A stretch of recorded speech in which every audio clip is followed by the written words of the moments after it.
Today's aim is what is gene splicing? So, first thing, if you have not already done so, go ahead and record your attendance. So you can press pause on this video and submit your attendance for living environment. Once you have done that, today for the do now, you got to complete the Hockman page in the separate Google document attachment. So you're going to fill in the do now activity in a separate Google attachment. It has to deal with what we learned about yesterday on the topic of selective breeding. So if you need to open up your guided notes from yesterday, go ahead and do so and complete your do now. And then don't forget to click the turning button. So today's goal is to understand the process of gene splicing.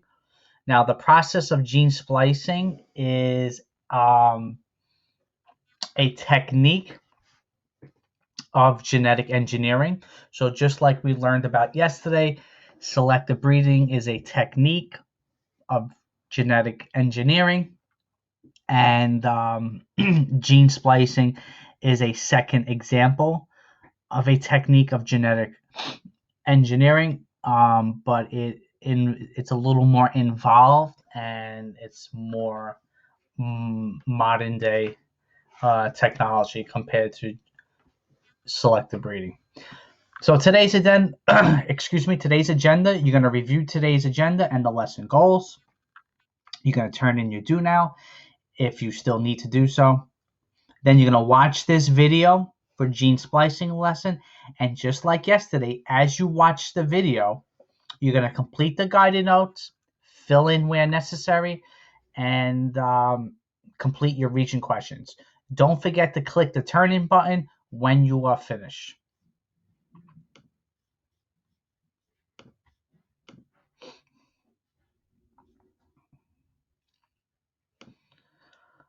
So this is what the do now looks like.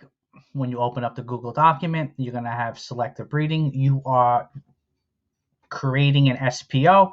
They are providing you with the topic sentence. You have to provide the purpose. Purpose is number one. Process is number two. The benefit and the drawback of selective breeding. And then the conclusion statement they give you. So you're just filling out 1, 2, 3, 4.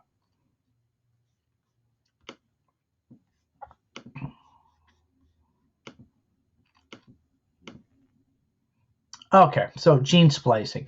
Gene splicing is defined as cutting DNA and placing it into another organism. So if you open up your guided notes, you are going to write that. You're going to write down our new vocab word for today, where it says do now. Excuse me. So you're writing down next to the do now, gene splicing equals cutting DNA and placing it to another organism. That's one of our new vocab words for today. So I'll give you a few seconds to do so, or you can pause this video.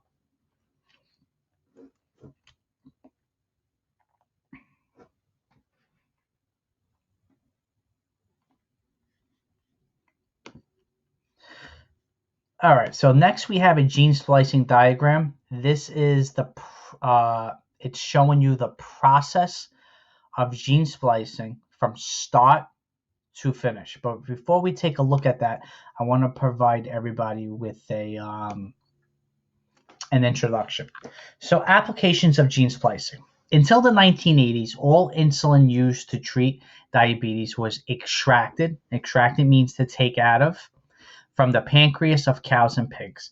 This was then used by diabetics who needed to maintain proper blood sugar levels. This method of extracting or taking out insulin is no longer being used. You do not have to write this down, but I would like you guys to brainstorm and think to yourself, what do you think are some problems it might have caused? So this technique, utilized in the 1980s or before the 1980s, what do you think are some drawbacks or some problems it might have caused?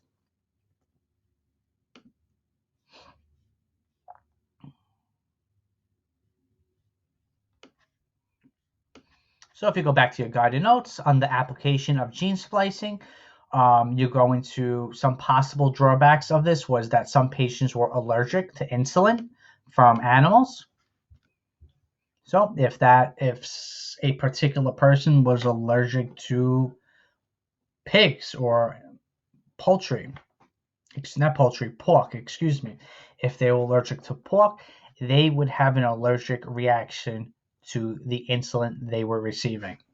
It was also very costly and expensive. Scientists had to physically extract insulin from a cow, a pig, or an animal. It also raises the question of being unethical. Right? We're gonna learn about ethics and GMOs next week, but you should be asking yourself if was this ethical to take insulin from an animal, right?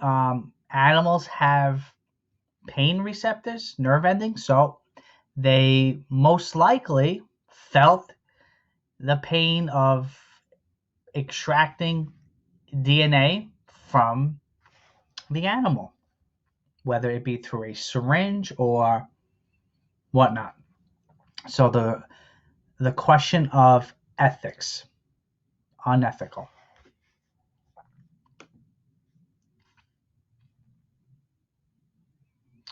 So starting in the early 1980s, scientists developed a different approach to producing insulin. And what they developed was gene splicing. So let's go back to our diagram, and I'm going to walk you through the steps of gene splicing. Okay, well, before we go to that, let's just go over these disadvantages, right? You have this on your guided notes. Some patients were allergic to insulin from animals. All right, expensive, unethical, and also small amounts of insulin were obtained. So let's add that to our guided notes. Small amounts of insulin were obtained.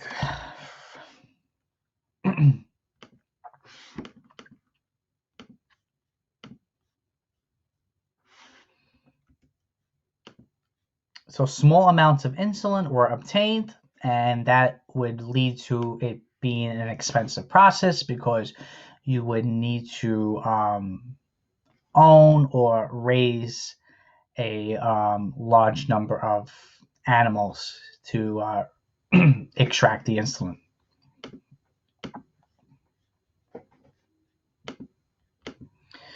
All right, so let's go back to our diagram, gene splicing diagram. I'm going to walk everybody through the steps on how this technique works.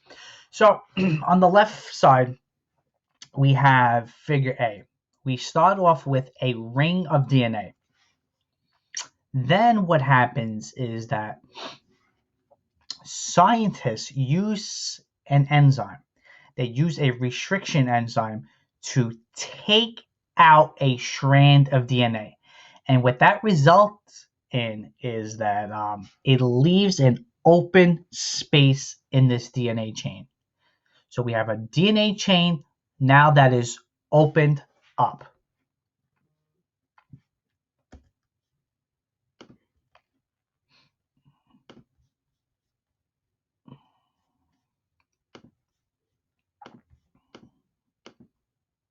Next step is they now have the ability, since there is a open space, scientists now have the ability to insert a new gene that they want to, or a new gene of their choice. So a new strand of DNA or gene is added to the ring of DNA. And the end result is that we have a DNA chain that's closed with this new inserted gene. So let's go back to our insulin example. So let's say this new gene is the strand of DNA or gene that codes for insulin, or it's going to allow the cell to produce insulin. So now that this new insulin gene is inserted into this ring of DNA, we now have a DNA chain with the gene of the gene that provides the cell the ability to produce insulin.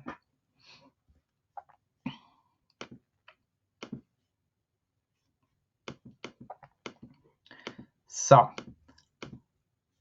let's go through the steps again. We're going to go into a little more detail. I just provided an overview, and we're going to fill out our guided notes. So what we have here is we start off with a segment or a chain of DNA. We are going to utilize, or scientists are going to utilize, a restriction enzyme to make a cut into the human DNA. So think of a restriction enzyme as a scissor. A scissor cuts paper. So a restriction enzyme is going to cut a piece of DNA. It's going to allow scientists to remove it and leave an empty space. So let's go back to our guided notes.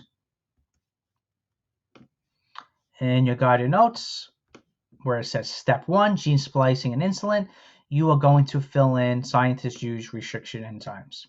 So everybody should be filling this in.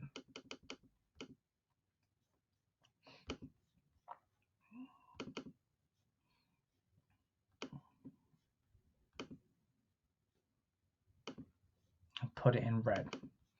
Restriction enzymes. Scientists use restriction enzymes to cut human DNA, or it could also be bacterial DNA in specific locations.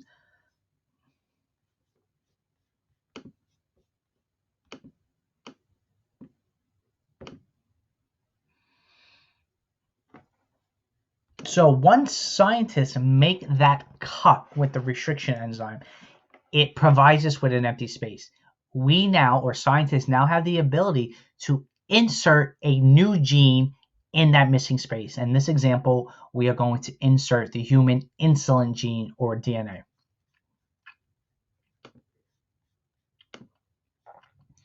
All right, so restriction enzyme, that's the second vocab word we are going to learn about today. You could type that in under step 1, just type in the definition. Restriction enzyme is defined as enzyme that cuts into DNA at specific locations. So restriction enzymes over here, type it in. Restriction enzymes cut into DNA at specific locations.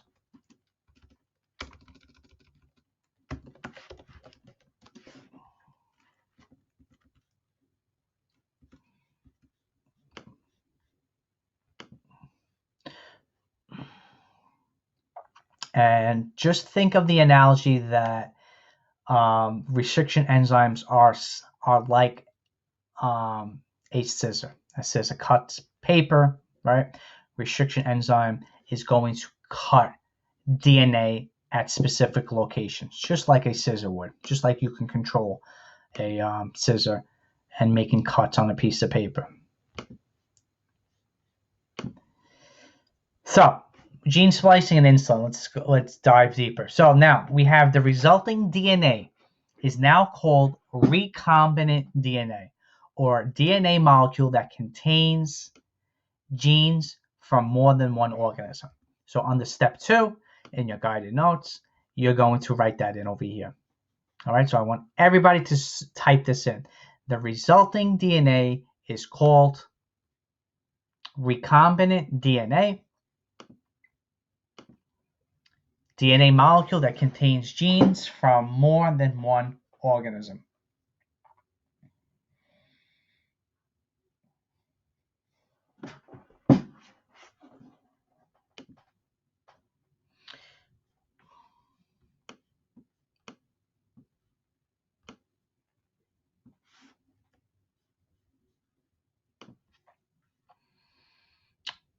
So step 3 in your guided notes, this is what you're filling in. Step 3, the recombinant DNA is placed back inside the bacteria. Then bacteria asexually reproduce and creates daughter cells who also contain the recombinant DNA. So what you are writing in your guided notes is what is underlined. Asexual reproduction. Now let's take a look at the benefits of using bacteria cells, because in theory we could use any type of cell. We could use a human cell, we could use an animal cell, a plant cell, etc., etc. But scientists use bacterial cells when creating insulin. So we have our ring of DNA, but we now have we already inserted the human insulin gene. So we have our new gene that's highlighted in orange. We place this DNA or this loop of bacterial DNA into a bacteria. So we're using bacteria cells, and the bacteria cell is going to asexually reproduce. Now, I would like everybody to recall in your own words, how would you describe asexual reproduction? I'll give you a few seconds to think about that, and then we'll discuss.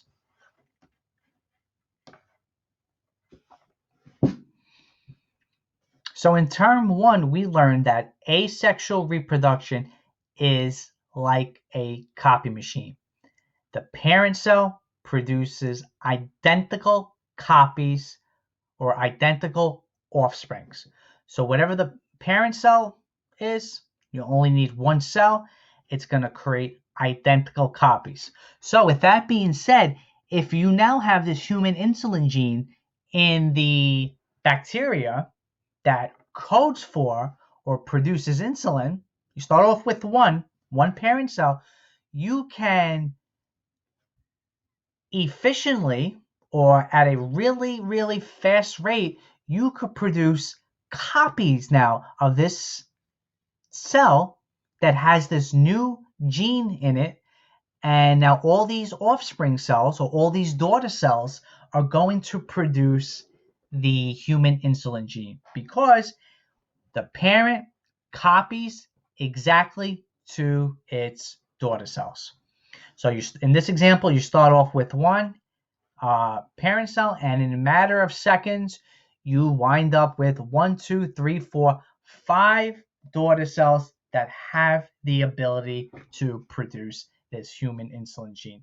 So bacteria performs asexual reproduction and can perform and produce at a very, very fast rate in creating daughter cells.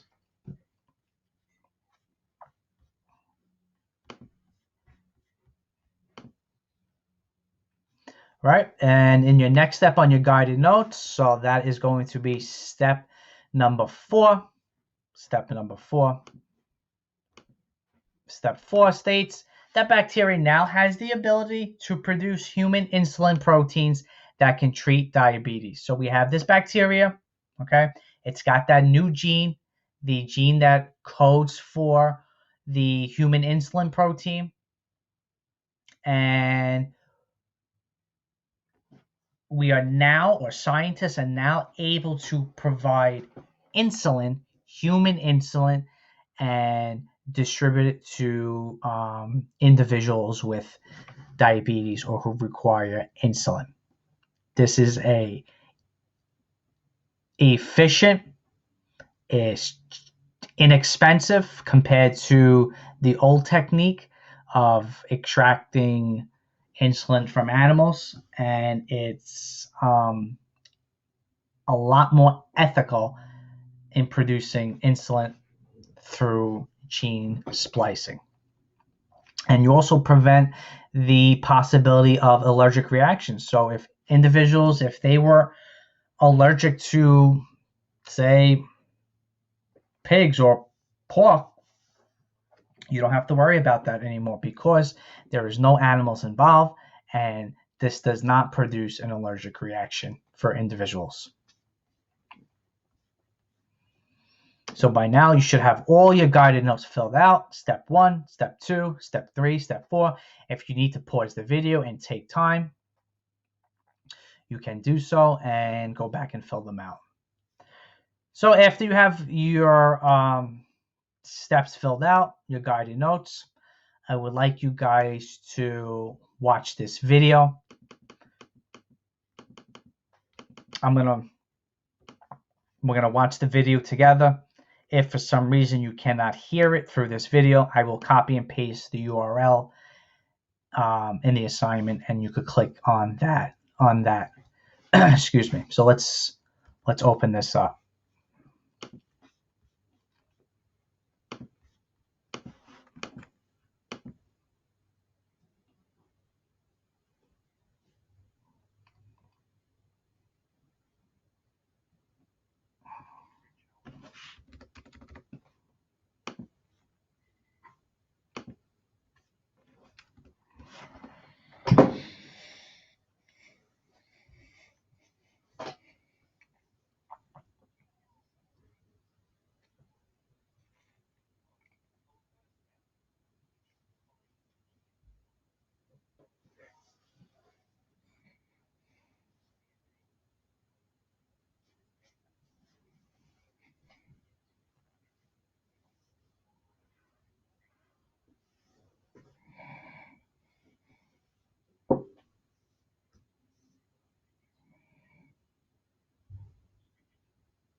Okay, so next on your guided notes, you have region questions that you will complete in your guided notes. And just like yesterday, whatever choice or answer you select, I would like you to highlight the entire choice. So if you select one, you're going to highlight one, put it in bold, so I can easily identify your answer and provide feedback and give you a grade and credit for the assignment.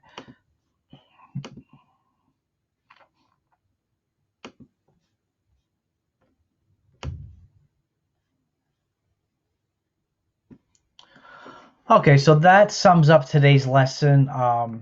If you have any questions, you can message me privately through Google Classroom, and Tomorrow we will be continuing, with genetic engineering, and we're going to look at one less example or type of genetic engineering. Okay, everybody, be well, stay healthy, and remember to wash those hands. Bye now.